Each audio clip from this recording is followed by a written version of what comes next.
A paz, Senhor, meus irmãos, estamos de volta aqui para mais uma aula da revista bíblica, das lições bíblicas da revista dos jovens, no segundo trimestre de 2023.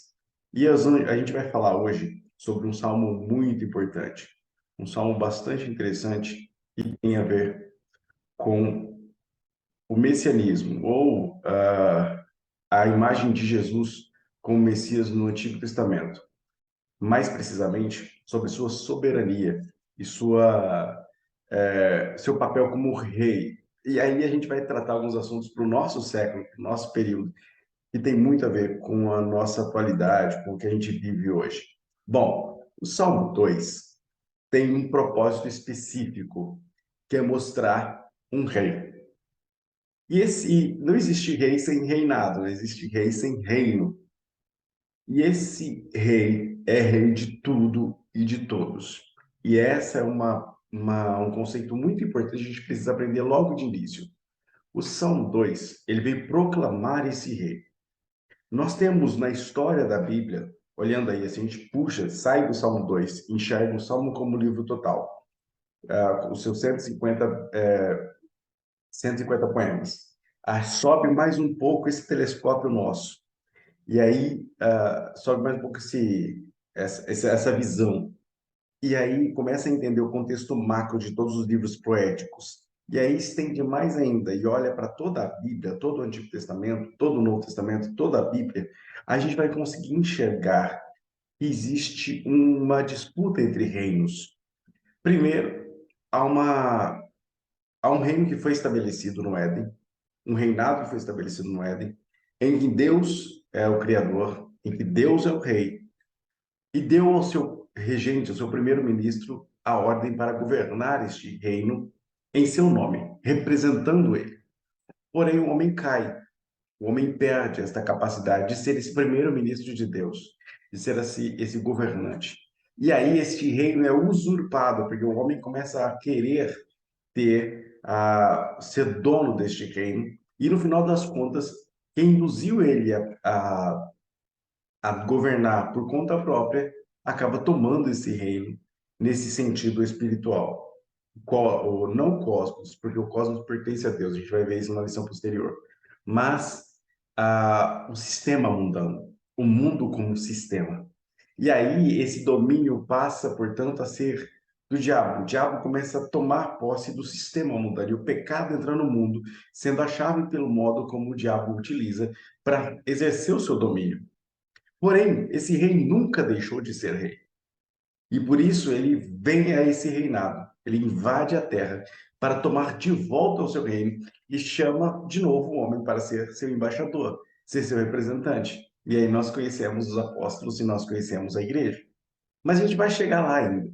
O foco aqui é esse rei. É esse rei que é mostrado como o verdadeiro rei que vem para reinar. E um rei que é tão poderoso e que é tão poderoso que ainda que o seu primeiro-ministro tenha errado, ele não deixou de ter o domínio sobre todas as coisas. Por isso, sendo rei de tudo e de todos, ele um dia vai exercer justiça e acabar com o mal definitivamente. É sobre isso que o Salmo 2 fala. E é sobre isso que a nossa esperança, é nisso que a nossa esperança é reavivada. De que existe um rei que domina tudo, tem poder sobre tudo, que é rei sobre tudo, cujo reinado não tem fim, e que esse rei virá tomar aquilo que é seu. Já veio, na verdade, começou a boa obra e vai terminar. É sobre isso que o Salmo 2 fala. Irmãos, vamos aqui. Deixa eu diminuir essa minha telinha, eu vou ficar pequenininho para vocês, para a gente poder conseguir visualizar todo o slide aqui. Olha o que o Salmo 2 diz. O Salmo 2 tem esses 12 versos. Começam a dividir o que a nossa lição vai discutir. Os primeiros três versos falam do tópico 1. O verso 4 até o verso 9 fala do tópico 2. O tópico 2 fala, na verdade, desses versos. E o tópico 3 vai falar dos versos 10 a 12. Então, por isso que a gente tem essa divisão aí com o comentarista. Por que se amotinam os gentios? Os povos imaginam coisas vãs. Os reis da terra se levantam, os governos consultam juntamente contra o Senhor e contra o seu ungido, dizendo: Rompamos as suas ataduras. Presta atenção nisso, eu grifei para você entender. A palavra-chave desse primeiro tópico é rebelião. O ser humano quer romper as ataduras, quer romper a sua obrigação de ser dominado por Deus, de se sujeitar a Deus. É isso que Romanos 1 fala. É isso que Paulo diz em Romanos, quando diz: olha, os homens pecaram, os homens estão destituídos da glória de Deus, eles se rebelaram, se tornaram inimigos de Deus. Eram primeiro-ministros, eram representantes, se tornaram inimigos de Deus. E aí eles dizem: sacudamos de nós as suas cordas, ou seja, eu não quero ser dominado por mais ninguém. A humanidade fez isso. E ela se rebela contra o ungido de Deus, contra quem Deus determinou que seria o rei sobre todos. Ele mesmo, Jesus, rei sobre todos. Aí é como você pode imaginar assim uma rebelião das formigas. Digamos que um formigueiro resolve se rebeliar e dizer que agora o mundo é dele, que toda a terra conhecida e desconhecida pertence àquele formigueiro. Isso é uma piada. E é isso que o salmista diz. Aquele que habita nos céus, aquele que está no alto, aquele que tem domínio sobre tudo, vai rir, vai zombar deles. E aí ele vai falar: olha, na sua ira, no seu furor, essas pessoas, esse formigueiro que está se amotinando, vai acabar sendo destruído. E aí ele diz: olha, eu vou mostrar para vocês quem é o verdadeiro rei. Então, reis, comecem a ficar abalados, porque eu vou mostrar quem é o verdadeiro rei. Humanidade, vocês pecaram, se afastaram de mim. Eu vou mostrar para vocês quem é o rei. O verdadeiro rei não são vocês. Vocês tentaram usurpar o trono. O homem tentou se rebeliar, mas o verdadeiro rei vem vindo. E aí, esse rei, como diz o tópico 2, vai ser um rei ungido por Deus para tomar posse do seu reino. Ele é chamado de filho de Deus. E essa ideia, tu és meu filho, hoje te gerei, ela é resgatada em Hebreus no sentido aplicado a Jesus. Porém, isso é uma releitura do escritor de Hebreus. Neste salmo, Deus está falando primeiro sobre Israel.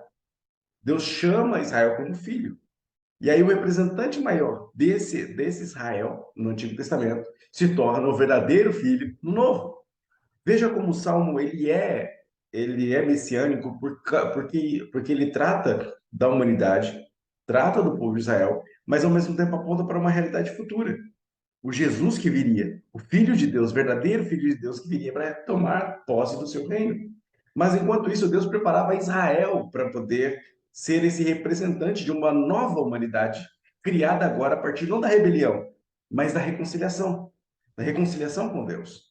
Um povo que, do meio do povo rebelde, se levanta como um povo que volta para o verdadeiro rei, um povo que vai em direção ao verdadeiro rei e que vai ser elegido como nação santa, como povo adquirido, como sacerdotes, e que depois se tornaria a igreja também, como fazendo parte de uma nova humanidade, judeus e gentios, que unidos, assim como dizem as cartas de Paulo, se tornarão a igreja. E aí nós temos uma dívida a ser paga, mas nós não somos capazes de pagar. Então o rei paga essa dívida. O próprio Filho de Deus paga a dívida para com o dono de todas as coisas, Deus, o Pai. Por isso, esse ungido, esse que vem tomar contas, ele vai ser verdadeiramente um governante que destrói toda fraqueza, que destrói todo o mal e que vai colocar os juízes da terra no prumo. E aí, meus irmãos, se toca o chofar, se toca a trombeta e se chama a rendição a esse rei que agora invade a humanidade e diz: ou vocês se submetem a mim, eu cheguei, ou me reconhecem, ou então vocês estão fora. É por isso que Jesus diz: olha, aquele que não me conhece, aquele que não me ama, aquele que não me segue, o seu lugar vai ser fora, vai ser com os cães, vai ser um lugar de choro, ranger de dentes. Por quê? Porque o rei chegou. E se o rei chegou, o verdadeiro rei chegou, todo mundo tem que tremer, todo mundo tem que temer, todo mundo tem que entender que ele é o rei. Então tem que se submeter, tem que se render. E essa rendição no Novo Testamento é chamada de conversão. Então, vê como o Salmo 2 está recheado de conteúdo messiânico. Como a nossa lição inteira vai falar de um salmo que proclama Jesus como rei e que nos faz lembrar da entrada triunfal em Jerusalém. Vai saber se esse salmo não foi cantado lá, quando Jesus entra dentro de Jerusalém como o Messias, entrando pela porta, entrando verdadeiramente como o Rei da Glória. Então é muito legal a gente poder observar esse salmo como deve ser observado. Esse salmo ele faz parte de um conjunto de salmos chamados Salmos Reais. Salmo 2, Salmo 72 e o Salmo 110. Eles têm uma estrutura que vão falar, como eu já disse, no bloco 1 sobre rebelião, no bloco 2 sobre quem é o verdadeiro rei, no bloco 3 sobre a tomada do reino e no bloco 4 sobre o governo do filho, governo do verdadeiro rei. Então essa estrutura que começa na rebelião da humanidade no Éden, fala de um verdadeiro rei proclamado, de um rei que vem para tomar aquilo que é seu, e finalmente de um rei que governa, Apocalipse, a nova Jerusalém descendo do céu, e nós sendo governados pelo Cristo que venceu. Nós temos aqui toda a Bíblia desenhada nesse salmo. Toda a história da redenção desenhada nesse salmo. E por isso que esse salmo é tão bonito, porque ele proclama esse rei que teve o seu reino usurpado, ainda que não destronado, e agora volta para este reino para tomar posse daquilo que é dele, no tempo certo, do jeito certo, extinguindo o mal para sempre. E não simplesmente de modo paliativo, destruindo um efeito do mal, destruindo o diabo ou destruindo os pecadores, mas arrancando a raiz do mal por meio da redenção, por meio do perdão, por meio da reconciliação e da destruição total dos efeitos e do mal em si. É por isso que a morte é a última inimiga a ser vencida. E ela já foi vencida em antecipação na cruz do Calvário, na ressurreição de Cristo no terceiro dia. Então, a nossa Páscoa é uma antecipação do futuro, da nova humanidade, de um novo reinado, com o rei verdadeiro reinando sobre nós. Olha que bonito é. Então, quando a gente olha para esse salmo, a gente está olhando para toda a Bíblia, a gente está olhando para toda a história da redenção. Uma, uma coisa importante que a gente precisa ter em tela é isso. Ele é o rei. Quem é o rei? Ele é o rei. Quando Pilatos manda apregoar essa plaquinha aqui sobre a cruz, em várias línguas, que Jesus é o rei, que ele é o rei dos judeus, ele está proclamando ao mundo todo que ele não é só rei dos judeus, mas em todas as línguas, todos os povos que passassem ali veriam que aquele ali é o rei. E ainda que parecesse uma zombaria, Pilatos, nesse momento, está mostrando para todo o mundo que aquele rei que está naquela cruz realmente é o verdadeiro rei. E aí a gente precisa olhar para essa cruz não como um símbolo de derrota, mas como um símbolo de vitória. Jesus na cruz não foi a derrota da humanidade, foi a vitória da humanidade. Jesus na cruz não foi o diabo querendo colocar Jesus na cruz. O diabo, muito pelo contrário, queria tirar Jesus da cruz. Queria que Jesus não fosse para a cruz. Porque o diabo não é bobo, ele lê o Antigo Testamento. Ele sabia muito bem que aquela cruz simbolizaria a total vitória do povo de Deus e o povo sairia das mãos do diabo. Seria a vitória, seria o resgate. Jesus está fazendo aquilo que o Goel, aquilo que Boaz fez com Ruth, está resgatando, o resgatador daqueles que estavam escravos, escravizados pelo pecado, por causa de um usurpador que soprou no ouvido de Eva e de Adão. Por isso, esse rei vem e toma o reino por meio da cruz. Esta cruz é símbolo de vitória, não é símbolo de derrota. Então, antes de olhar para a cruz como um símbolo de dor e de tristeza, olhe como símbolo de vitória, porque foi por meio dela que Jesus nos deu vitória. Sim, causou intensa dor, causou intenso sofrimento, mas é por meio dela que o reino de Deus foi implantado definitivamente na terra. O reino de Deus é chegado a vós. Jesus só diz isso quando ele entra no mundo, quando ele entra por meio dos seus discípulos. Até João Batista, o reino de Deus está próximo. o reino de Deus está próximo. Mas quando o rei chega, o reino de Deus é chegado. Quando Jesus chega, já não é o reino de Deus está próximo, é o reino de Deus é chegado. Porque o rei chegou. E se o rei chegou, o reino está implantado. Agora o domínio é nosso. Agora a gente começa a invadir o território. Agora a gente começa a expandir o território. E é Jesus dizendo: olha, você vai pregar Jerusalém, Samaria e até os confins da terra, porque o reino é meu. E se o reino é meu, você vai pregar para todo mundo, você vai chamar todo mundo, porque eu vou tomar posse do meu reino de novo. Esse reino que é meu, eu vou tomar posse. E você, somos esses embaixadores, esses membros dessa nova humanidade, desse novo reino. E na verdade não é novo, apenas estamos tomando de volta aquilo que já é dele. A gente é chamado a proclamar essa boa nova.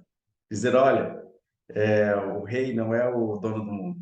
O rei não é o Elon Musk. O rei não é Pilatos. O rei não é César. O rei é Jesus. É isso que devemos proclamar. E, lógico, por causa disso, encontraremos muita oposição. Mas não somos submissos aos reis do mundo. Somos submissos ao verdadeiro rei, ao verdadeiro reino. Somos membros de um verdadeiro reino. Então, é isso que o Salmo 2 vem proclamar. O Salmo 2 vem proclamar nessa lição o chamado de Deus para esse reino. Ele vem dizer, olha, abandona a rebeldia. Toca novamente em mim. Essa imagem aqui, de Michelangelo, mostra Deus indo até o homem, mas o homem não se esforça para tocar Deus. Olha só como eu fiz questão de colocar essa flechinha, porque tem significado na pintura de Michelangelo. O homem não toca o dedo de Deus. O homem não toca. É o homem que abaixa o dedo. Deixa eu ver se eu consigo dar aqui, ó, o zoom. Olha aqui, ó. É o homem que está com o dedo flexionado e Deus com o dedo esticado tentando alcançar o homem. Não é Deus que falha em alcançar o homem, não é isso que acontece. É o homem que se rebela contra Deus e não ouve o seu chamado. E aí, essa rebeldia, nós somos chamados a abandonar essa rebeldia, a olhar para o filho, a render-se a ele, a vê-lo como rei. Nós temos um grave problema.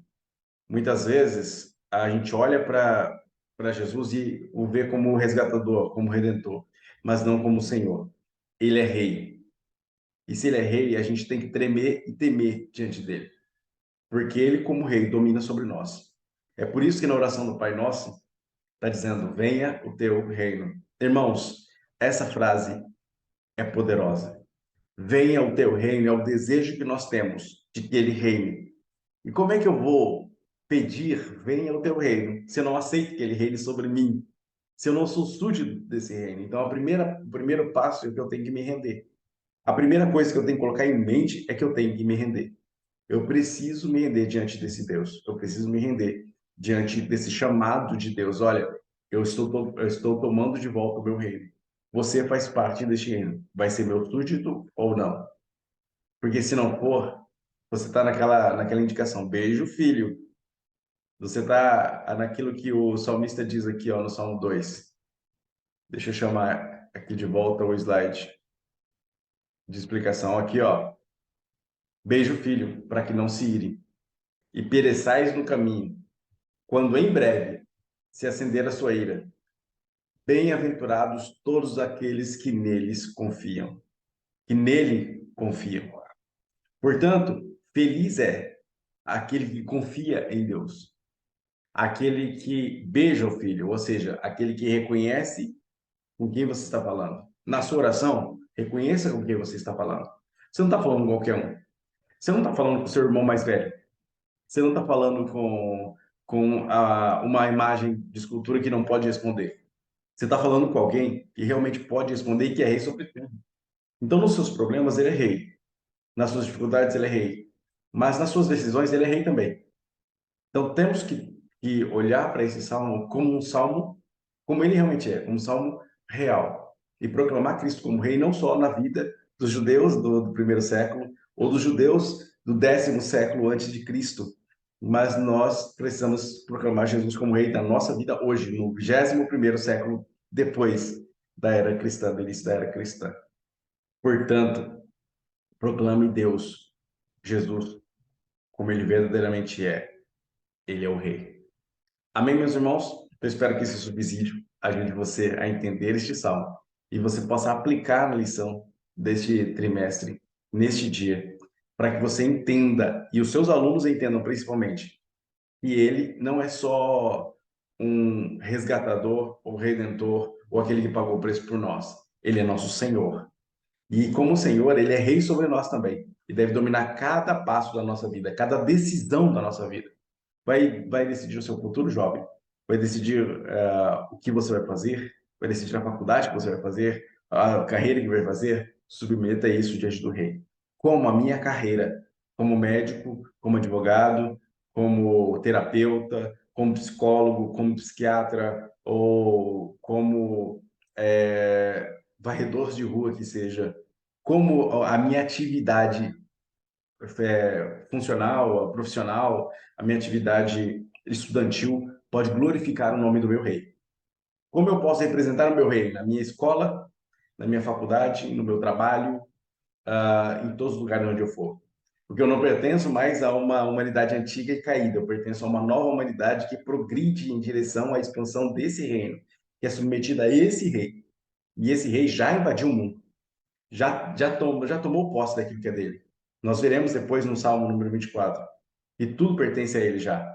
O sistema mundano jaz, ou seja, está morrendo no maligno, está sepultado no maligno. Mas este novo sistema implantado em Jesus agora luta contra esse sistema deteriorado, mostrando que há uma nova forma de viver, uma nova humanidade para ser construída, há um novo ser para ser reconstruído. O primeiro Adão falhou nessa construção. O segundo Adão, Jesus, fez essa reconstrução acontecer a partir da ressurreição. É a ressurreição de Jesus, no corpo glorificado, que inicia uma nova era, uma nova humanidade, fazendo-nos, ele sendo o primeiro dentre muitos irmãos, ou seja, ele sendo o primeiro glorificado, dentre muitos que ainda serão glorificados, recebendo um novo corpo, novo nome, nova vida, novas funções, sendo realmente chamados para ser uma nova humanidade. Por isso, glorifiquemos a Deus pelo Salmo número 2, porque mostra que esse rei ainda está ativo no mundo, que esse reino ainda está se expandindo e que nós fazemos parte dele. Amém? Que Deus abençoe e até a próxima aula, se Deus quiser. Não esqueça de se inscrever no canal, compartilhar esse vídeo com os seus amigos e indicar para que você nos acompanhe nessas 13 aulas que vão, com certeza, ser bênção para muita gente por aí. Tá bom? Deus abençoe, meus irmãos. A paz.